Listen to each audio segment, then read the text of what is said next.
Hi everyone, my name is Tianqi Fang. The topic of my talk today is evaluation of the programmable hardware software architectural design space of bandwidth estimation. Bandwidth is an attribute of network path. It describes how fast data can be transferred from node A to node B. But to directly measuring the bandwidth is difficult because the network between two machines are often very complicated, and there are many routers and connections. So instead of directly measuring bandwidth, people prefer to estimate bandwidth from end to end. The bandwidth estimation process is like this. First, the sender will send a sequence of probing packets, and those packets will travel through network and finally arrive at the receiver side. The timing information of those packets may be changed by network, and the receiver will use the timing change to estimate bandwidth. As you know that this bandwidth is estimated, most of the time, the estimated bandwidth doesn't equal the real bandwidth. So people want to improve the estimation accuracy. And there are many works in the past discussing how to improve the bandwidth estimation accuracy. And most of those works focus on the parametric space. People try different number of packets, different packet size. They are trying to find the optimal parameters to achieve the best accuracy.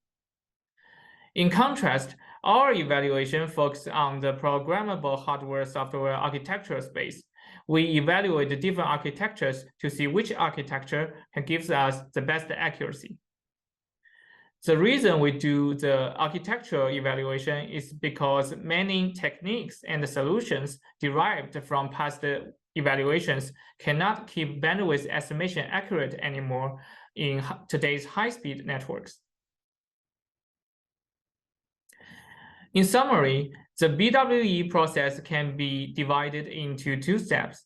The first step is the network transmission. That means the sender sends a sequence of packets to the receiver.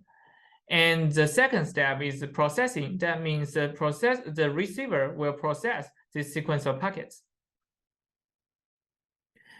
Currently, the bottleneck is at the processing step. The bottleneck has two aspects. First, the processing speed is slower than the speed of network transmission. Second, the processing may introduce timing noise that may interfere with the IPD among those packets. The IPD stands for inter-packet delay. You can view that as a gap among those packets, and the gap is an important factor in bandwidth estimation. And people want to upgrade the architecture of endpoints to address the bottleneck. This is the picture of the traditional software-based architecture. As you can see, the BWE is in the user space, TCP/IP is in the kernel space, and they are connected to a dedicated hardware. And on the right-hand side, those architectures are new architectures, the programmable hardware software architectures. Then there are many different types of it. The first type here shows that the TCP/IP is offloaded from the CPU down to the program hardware. And in the second type, the BWE is divided into two parts, and we can keep the first part in the user space and the second part in the program hardware. You may have some questions about program hardware, like what it is, why do we use it? A representative of program hardware is FPGA, which is a powerful platform to prototype any hardware with just programming. The reason we use FPGA in this new architecture is because of its two advantages. The first one is that it provides faster processing speed than CPU. The second one is that it offers a more precise timing control. And those two advantages are regarded as the solution to the bottleneck. But to evaluate different architecture is difficult. There's a problem with that. There are many possible architectures out there, but there's no systematic classification and evaluation of different architectures. In comparison, many parameters in past evaluations are numeric or quantitative, so those parameters are easier to be compared or analyzed or classified. But that is not the case for architectural evaluation, and there's no standard to compare different architectures fairly. And we deal with this problem based on two observations. The first observation is that the bandwidth estimation accuracy is closely related to the IPD accuracy. Many BWE algorithms can be summarized in the picture here. And the first step is for the sender to send a sequence of packets and set the IPD value among those packets.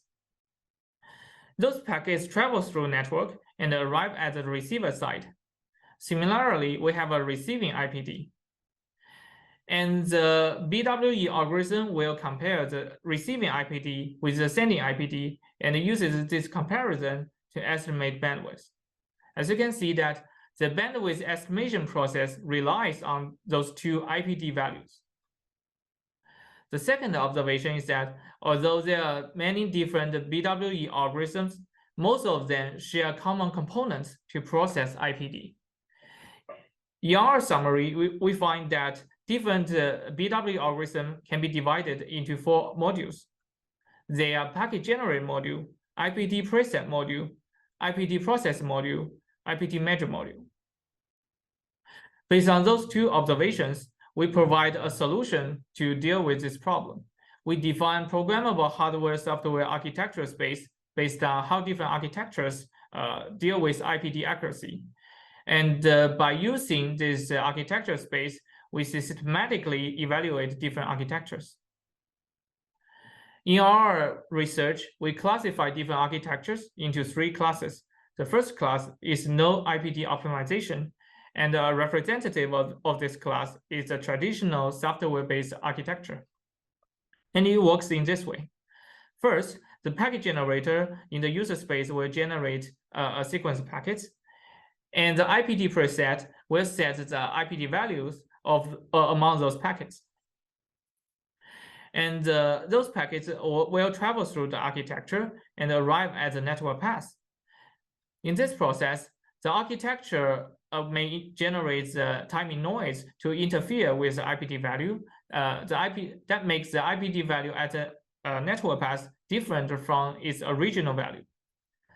Similarly, we still have the architecture noise issue on the receiver side.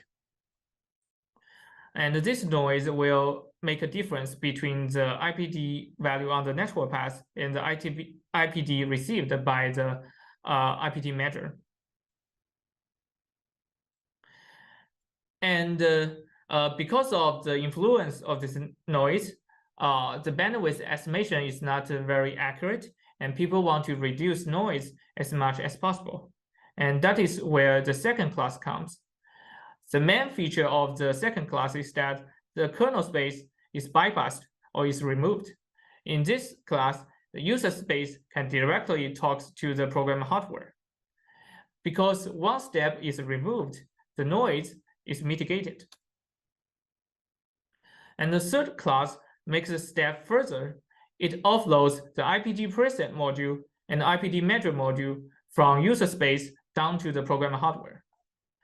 And those modules use the precise timing control in hardware to keep IPD accurate, thereby improving the accuracy of bandwidth estimation. Next, we use this setting to evaluate the performance of 3 classes of architectures. As you can see here, we use 4 machines and 4 routers to make them connected. And we have several findings. The first finding is that the class 3 outperforms class 2 and class 1. And this picture shows the experimental results. The horizontal line represents the real bandwidth value, and the vertical line represents the estimated bandwidth value. As you can see here, class 3 outperforms the other 2 classes.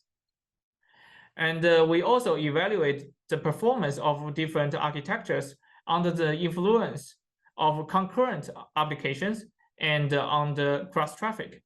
In both cases, class 3 is still better than class 2 and class 1. And the second finding is that class 3 is more cost-effective than class 2. This table shows the resource consumption of different classes.